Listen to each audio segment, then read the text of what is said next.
নুসরাত জাহান মনি। আমার জন্ম কক্সবাজারে এবং কক্সবাজারে আমার বেড়ে ওঠা। আমার স্কুল কলেজ আমি কক্সবাজারেই সম্পন্ন করেছি। এরপরে আমি চট্টগ্রাম বিশ্ববিদ্যালয় থেকে মাস্টার্স কমপ্লিট করি। 2018 সালে রোহিঙ্গা কনটেক্সটে আমার কর্মজীবন শুরু হয় এবং 2022 সালে আমি অ্যাকশন এইডে CC&ISC কোঅর্ডিনেটর হিসেবে জয়েন করি। একজন কোঅর্ডিনেটর হিসেবে আমি 17টা কমিউনিটি সেন্টার এবং 12টা ইনফরমেশন সার্ভিস সেন্টার দেখাশোনা করি। কমিউনিটি সেন্টারগুলো বানানো হয়েছে রোহিঙ্গা রিফিউজিদের জন্য সেফ স্পেস হিসেবে। এখানে রোহিঙ্গা রিফিউজিদের যেমন পার্সন উইথ ডিসেবিলিটি, বিভিন্ন বয়সের নারী, পুরুষ, শিশুদেরকে অ্যাওয়ারনেস সেশন এবং ট্রেনিং সেশন করানো হয়। পাশাপাশি এখানে বিভিন্ন ধরনের রিক্রিয়েশনাল অ্যাক্টিভিটি করানো হয় শিশু, অ্যাডাল্ট সবাইকে, যেখানে হচ্ছে ফুটবল, ঘুড়ি উড়ানো, স্কিপিং, এইসব অ্যাক্টিভিটি করানো হয়।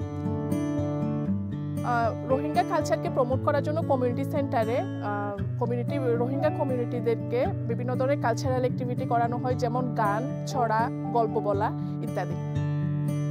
কাজের ক্ষেত্রে আমাকে বিভিন্ন ধরনের সমস্যার সম্মুখীন হতে হয়, কিন্তু এই সমস্যাগুলো সমাধান করে কাজগুলো স্মুথলি এগিয়ে নিয়ে যাওয়াটাই আমার কাজের মূল লক্ষ্য।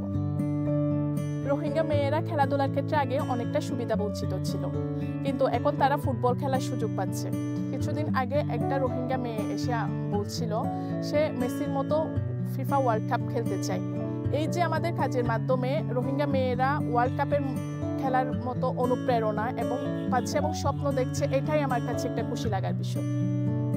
এই women friendly and supportive environment আমাকে অ্যাকশন এইডে কাজ করতে ইন্সপায়ার করে। কিছুদিন আগে অ্যাকশন এইড একটা ডে কেয়ার সেন্টার চালু করে, যেখানে চাইলেই আমি আমার 2 বছরের সন্তানকে নিয়ে আসতে পারি, যেটা আমার পার্সোনাল লাইফ এবং ওয়ার্ক লাইফ ব্যালেন্স করতে সাহায্য করে।